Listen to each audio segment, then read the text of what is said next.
What is going on, YouTube? Joe Donahue is here. This is qualifying for the finale race of the 2016 IRA Clean Coal Endurance Series.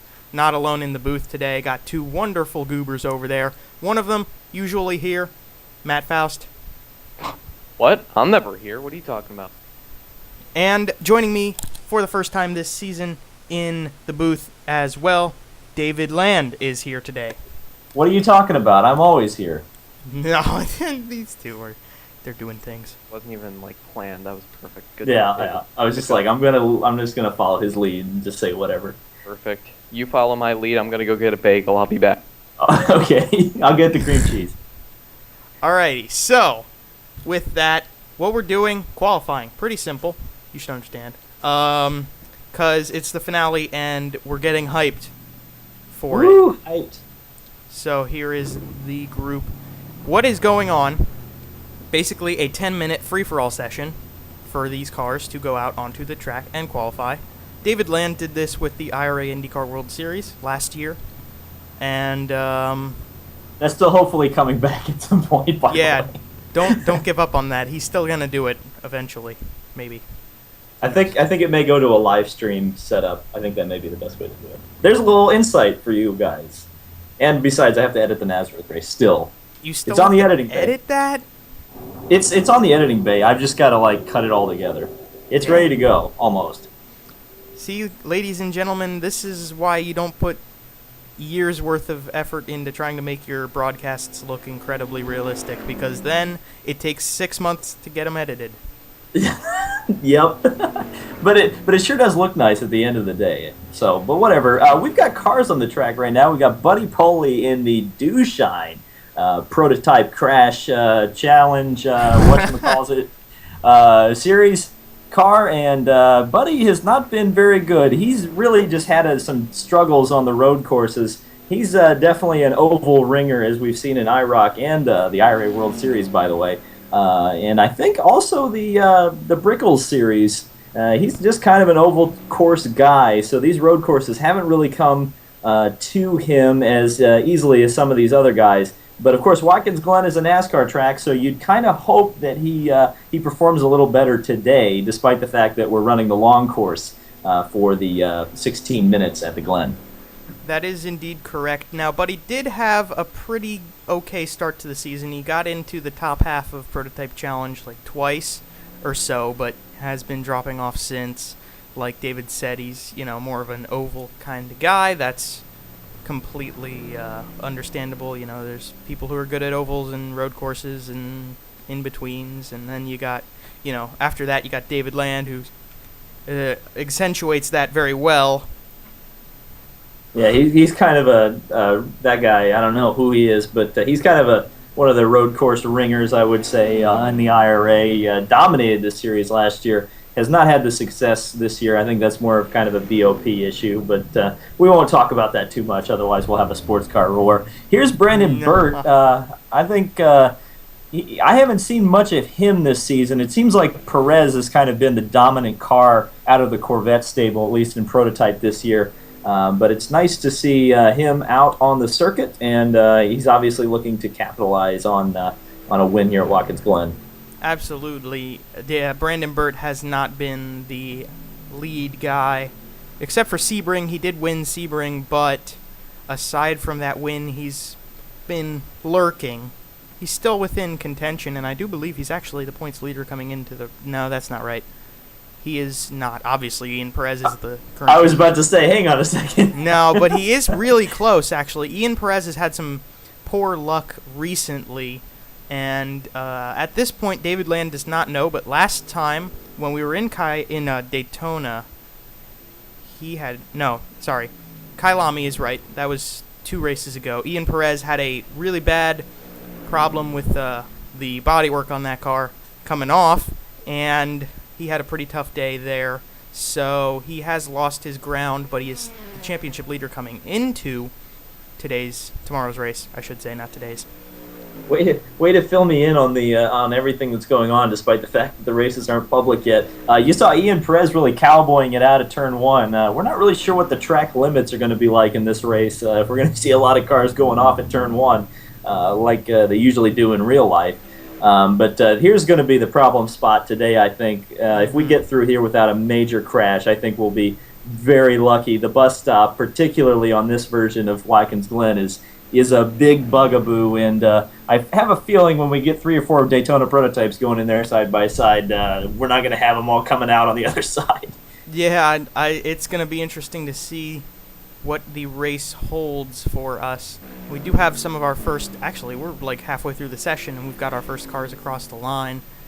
Currently Brandon Burt on the pole in prototype, and Buddy Pulley actually did run a pretty decent lap for prototype challenge.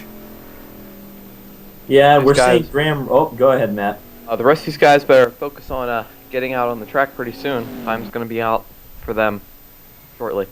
Either way, go on, David.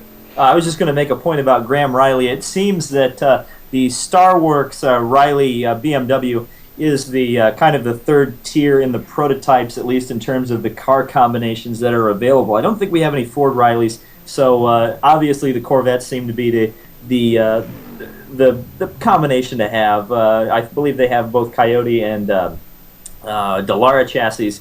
But then you would have the Oreca, the one lone P2 car is Perez again, cowboys it out of there. But for whatever reason, that Starworks Riley has kind of struggled throughout the season to really find the pace that the rest of the cars have had in the field. That is true, and I mean, even being outdone by David Land now, he's talking shit on the BOP, but actually, the Riley has had harder luck than David has with the BOP struggle to have balance, as you can see here. Although, I think one of the problems with Graham's lap time here is not lap traffic, but prototype challenge traffic out on the course for this session. That is playing a factor, as you can see by the difference in times between Burt and Pyrarch there. So wow. We'll have to see about that. Look at how close the margin is between Perez and Burt. Look how close it is. Oh my gosh. Yeah. Oh my gosh. We have what is that? The BOP between the Corvettes is pretty good, I think. Yeah. Just slightly.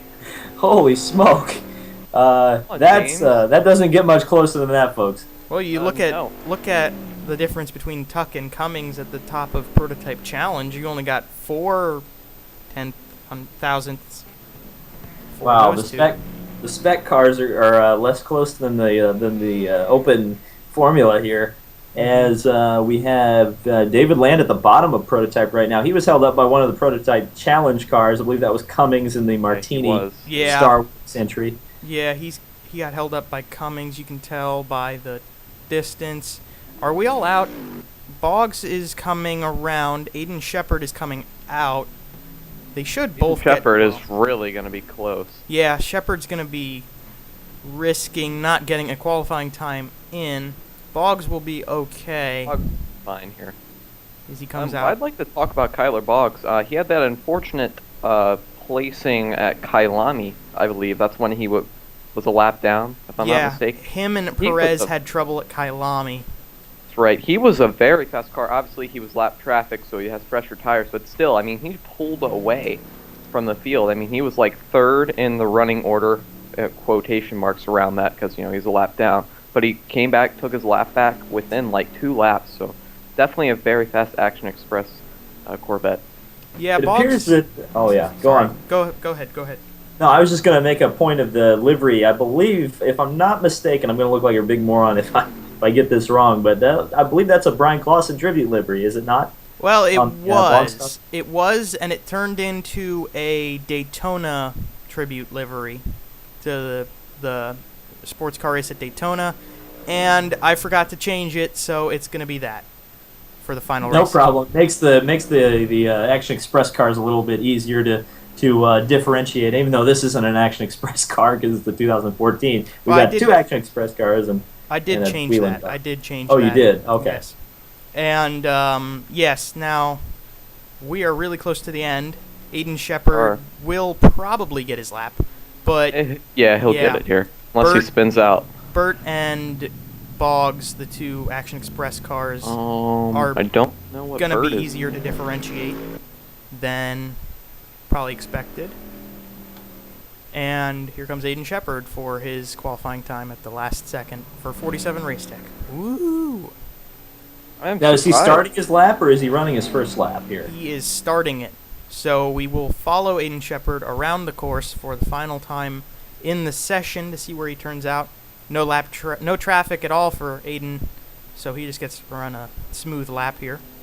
Well, that's kind of the advantage of waiting to go out at the very last moment. Of course, the disadvantage is if there's an accident during the session and everything gets held up, or everybody else decides to go out at the end. You can end up in traffic. I'm never a big fan of that strategy in qualifying. I'm more of a guy that just go out there and get your lap in, and let the cards fall where they may. Risking. This is a big risk for Shepard, because if he doesn't get it on this lap, he doesn't have a second chance. That is correct. It's true. That is correct. And it benefits more when you go out at the start, because you can come in, make your changes, and go back out, which some guys have done. I don't know if anybody's gonna get a timed lap here. They would have had to have started it relatively soon after Shepard came around. And I don't Boggs was on the pole. think anybody did. Am I not mistaken?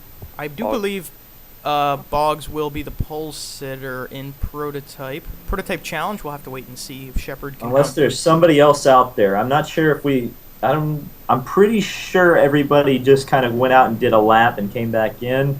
Bird tried to go out with 30 seconds left in the session, so... Yeah. Well, he's not even going to get the start. He didn't get to he didn't even get to the start. No, I don't know he why did he did that. It was interesting that he came out, but it's our factor sometimes. Yeah, they do weird things. Definitely weird things happen sometimes. So here comes Shepard. Da da da da. Oh, wow. Yeah, well, David was proven right on that one. If he'd had another lap, if he'd gone out a lap earlier, had warmer tires, he may have gone much farther up the grid. But them's the brakes, it looks like, and Aiden Shepard's gonna ride shotgun on the field for the race. So the start of the race will have that. I think everybody else is completed.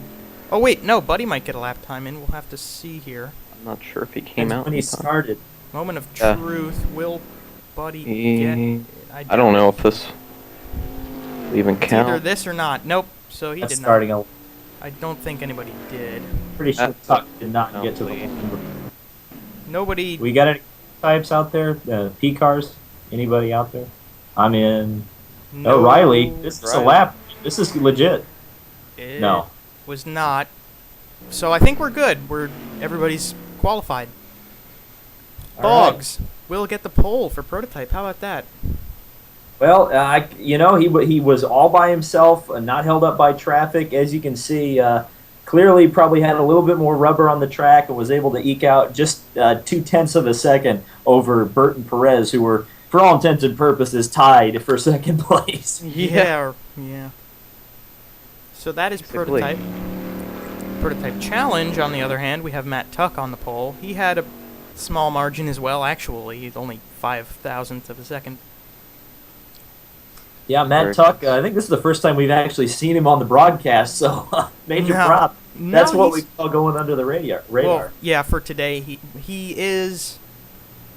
Him and Cummings are pretty much dominating Prototype Challenge, though, actually, which is odd because all these cars are exactly the same. But for some reason, Tuck and Cummings are always at the very front. So it always seems to be a spec series. We talk about spec series evening the playing field, and then we see two or three people dominate every race. Yeah, well, it just suits their driving abilities, I guess. But yeah, so the screen right now showing you your starting order for the 16 minutes at the Glen that will be uploaded tomorrow. Thank you for watching. Be sure to tune in with that. David and Matt will be here for the race. Thanks for coming out for qualifying and the race. Woohoo! Got back to my hotel. Get some Yeah, the big green no. tomorrow. And until tomorrow, we'll have a good day and we'll see you there.